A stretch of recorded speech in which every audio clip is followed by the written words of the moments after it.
जब पसीना ज़्यादा आता है, तो फंगल इन्फेक्शन के चांसेस बढ़ जाते हैं। फंगल इन्फेक्शन होता है, तो उसके लिए एंटी फंगल दवाइयाँ ही केवल लेनी है। डेंगू, मलेरिया, चिकनगुनिया के जो मच्छर हैं, वो साफ पानी में पैदा होते हैं। तो तुरंत डॉक्टर के पास पहुँच जाएँ, उसको हल्के में ना लें। दिल्ली में मानसून ने दस्तक दे दी है और इसी को लेके अब ऐसा माना जा रहा है कि बीमारियों का सिलसिला भी शुरू हो सकता है, जिसके हम हर साल तमाम तरह के केसेस देखते हैं किस तरह से लोगों को बीमारियां हो जाती हैं। कुछ को मॉस्किटो से हो जाती है, डेंगू, मलेरिया, आप जानते हैं, और कुछ लोगों को स्किन की प्रॉब्लम भी बहुत ज्यादा देखने को मिलती है क्योंकि उसमें रैशेस और ऐसी तमाम चीजें मौजूद रहती हैं जिसकी वजह से वो लोग मानसून में परेशान रहते हैं। इसको लेकर इस समय हमारे साथ डर्मेटोलॉजी डिपार्टमेंट से senior medical officer doctor Akhilesh Thole ji मौजूद हैं। सर, क्या कहेंगे जनता को कि किस तरह से इन बीमारियों से बचा जाए और किस तरह की बीमारियां मानसून में लोगों को हो सकती हैं? Hello, thank you for having me. सबसे पहले तो मैं बताना चाहूँगा, जो मानसून में बीमारियाँ होती है, वो यूजुअली मॉइस्चर की वजह से होती है, ह्यूमिडिटी की वजह से होती है, जिसको हम उमस कहते हैं। तो उमस बढ़ने से पसीना ज़्यादा आता है। जब पसीना ज़्यादा आता है, तो फंगल इन्फेक्शन के चांसेस बढ़ जाते हैं। फंगल इन्फेक्शन के साथ-साथ फंगल इन्फेक्शन मतलब जो रिंगवर्म कहते हैं, दाद कहते हैं लोग उसको, तो वो उसके साथ-साथ घमौरियाँ बहुत ज़्यादा बढ़ जाती है। घमौरियों में इचिंग होती है। घमौरियाँ अगर ज़्यादा हो, तो पसीना रुक के वहाँ एलर्जी भी हो सकती है। पसीने से एक्जिमा, पसीने की एलर्जी भी हो सकती है। चेहरे पे या बॉडी के अदर पार्ट्स पे पस वाले दाने हो जाना, बॉइल्स, बाल तोड़ हो जाना, ये भी बहुत कॉमन हो जाता है। तो इसके लिए बहुत ज़्यादा ज़रूरी है कि हम खुले लूज़ कॉटन के कपड़े पहने। हमारे जो अंडरगारमेंट्स है वो भी हम लूज़ पहने, टाइट ना पहने, और दिन में 2 बार हो सके तो नहाना है। ये करने से आपको ना ही फंगल इन्फेक्शन की ज़्यादा प्रॉब्लम होगी और घमौरिया भी आपकी कंट्रोल में होगी। अगर घमौरिया हो जाती है और पस वाले दाने हो जाते हैं, तो आप डॉक्टर को दिखाइए। फंगल इन्फेक्शन को भी स्टेरॉइड वाली क्रीम से ट्रीट ना करें। फंगल इन्फेक्शन होता है, तो उसके लिए एंटी फंगल दवाइयाँ ही केवल लेनी है, जो आपको आपके स्किन के डॉक्टर लिख सकते हैं। जी, और सर, इन चीजों से बचा कैसे? जैसे आपने कहा कि दिन में कम से कम 2 बार आपको नहाना है, बाथ लेना है, तो इनसे बचने के और क्या तरीके हैं? जी, घमौरिया अगर हो जाती है, तो आप ठंडे कपड़े की सिकाई कर सकते हो। कपड़े के अंदर बर्फ लपेट के वो घमौरी वाली जगह पे लगाने से बहुत आराम पड़ता है।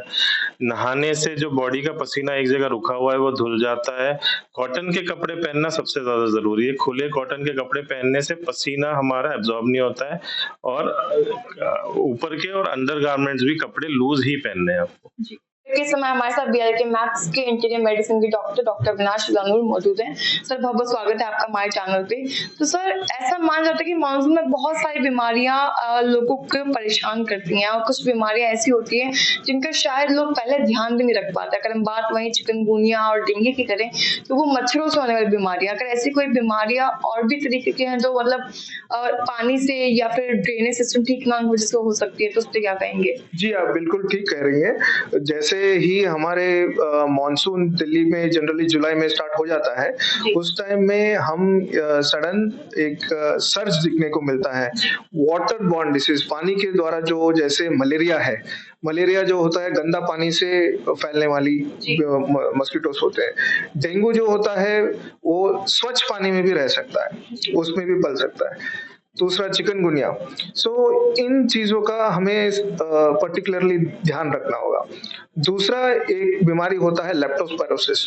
जैसे ही बारिश का पानी हर जगह फैलना शुरू करता है, ये डायरेक्ट स्किन के द्वारा, चमड़ी के द्वारा स्प्रेड होता है। इसका भी हमें विशेष तरीके से ध्यान रखना होता है। तीसरा जो बहुत ही आम बीमारी जो होता है, ये फूड पॉइजनिंग। काफी हमारे जो रिवर और नदियां और झरने, वहां से पानी का लोग वहां से पीते हैं। जो बारिश का पानी जो इन्फेक्टेड होता है, जो कीचड़ और जो मल होता है, वो पहुंच जाता है हमारे नदी और झरनों में।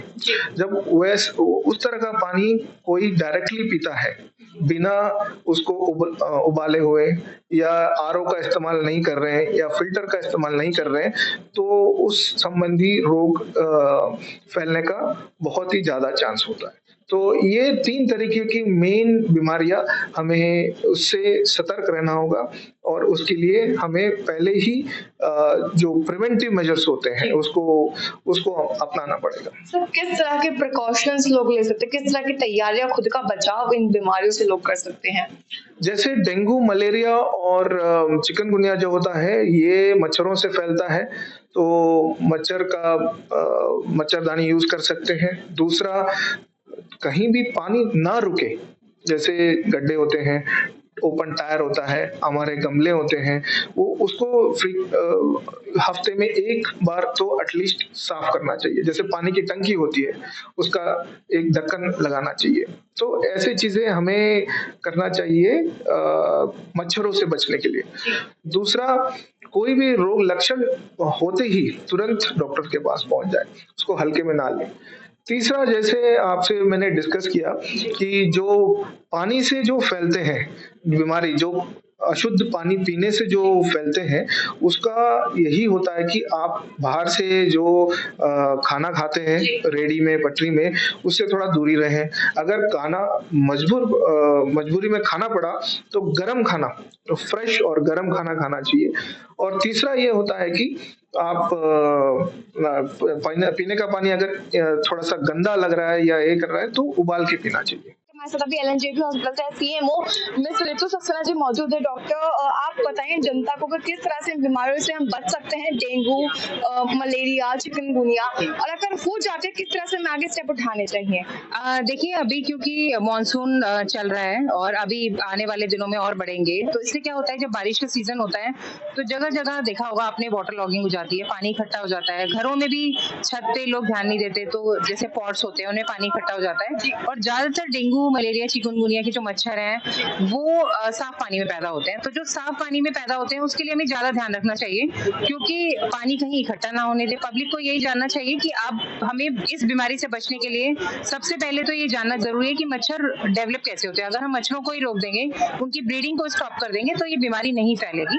और हर साल हम फेस करते हैं, तो I think precaution is a better way. तो हमें कहीं भी पानी इकट्ठा नहीं होने देना। अगर इकट्ठा हो जाता है तो उन्हें खाली कर दीजिए, बर्तनों को। या अगर आप देखें कि कूलर में पानी अगर इकट्ठा है तो उसको बहुत दिन से चेंज नहीं किया तो उसको चेंज करते रहिए। या कहीं फाउंटेन्स लगे हुए हैं तो जगह जगह उनमें कोई ऑयल्स आते हैं या उनमें कोई इंसेक्टिसाइड डाल दीजिए, जिससे कि मच्छर डेवलप ना हो। और कहीं भी ये मच्छर मक्खी ज्यादा डेवलप होते हैं गंदगी में, तो सफाई का बहुत ध्यान रखना चाहिए। पानी अगर बारिश हो रही है तो उसके बाद आप साफ सफाई का बहुत ध्यान रखिए। कोशिश करिए कि जितने भी पेरेंट्स हैं या जितने भी बड़े लोग हैं उन लोगों को ध्यान रखना चाहिए कि उनके बच्चे जो है वो खास तौर पे बचें। फुल स्लीव्स के कपड़े पहन के रखने चाहिए। कोशिश करनी चाहिए कि मस्कीटो बाइट ना हो। रात में कोई मस्कीटो रिपेलेंट क्रीम लगा लीजिए या फिर आप मच्छरदानी लगा लीजिए, बेस्ट ऑप्शन है, जिससे मच्छर आपको काट ना सके। तो या तो आप मच्छर की ब्रीडिंग को स्टॉप करिए या ये स्टॉप करिए कि मच्छर आपको काट ना पाए। और अगर फिर भी अगर आपको काट लिया और आपको बीमारी हो जाती है, फीवर हो गया, तो आप घबराइए मत, डॉक्टर से सलाह लीजिए। कोई भी बीमारी होती है उसके लिए आप डॉक्टर से सलाह लेके ही दवाई खाएं। सेल्फ मेडिकेशन हम लोग प्रमोट नहीं करते हैं, क्योंकि कई बार हमने देखा है कि डेंगू में लोग अपनी मर्जी से ब्रूफेन या ऐसी मेडिसिन खा लेते हैं जो और ज्यादा हानिकारक होती हैं, क्योंकि इसमें प्लेटलेट्स का लेवल थोड़ा कम हो जाता है। और अगर आपने ऐसी दवाइयों का सेवन कर लिया जो ऑन द काउंटर है, तो उससे आपके प्लेटलेट्स और डिक्रीज हो जाएंगे और हेमरेज का खर्चा हेमरेज का खतरा बढ़ जाएगा। तो आपको ब्लीडिंग को स्टॉप करने के लिए या आगे ना हो या ऐसा कोई कॉम्प्लिकेशन, तो आई थिंक आपको सेल्फ मेडिकेशन नहीं करना चाहिए। तुरंत डॉक्टर से सलाह लीजिए। और मेरी यही एडवाइस है कि साफ सफाई का ध्यान रखिए। Thank you so much. Thank you so much ma'am. जैसा कि आपने देखा, यहाँ पे तमाम बातचीत करी जो मैम भी हमारे साथ डॉक्टर ऋतु सक्सेना जो सीएमओ इसमें एलएनजेपी की हैं, उन्होंने बताया किस तरह से आप इन तमाम बीमारियों से खुद को बचा सकते हैं, खुद का बचाव कर सकते हैं। अगर फिर भी अगर आपको ऐसी कोई बीमारी हो जाती है तो आपको तुरंत जाकर डॉक्टर की सलाह लेनी चाहिए। इस बारे में आपका क्या सोचना है हमें जरूर बताएगा। तब तक के साथ खुश रहना। पंजाब केसरी दिल्ली।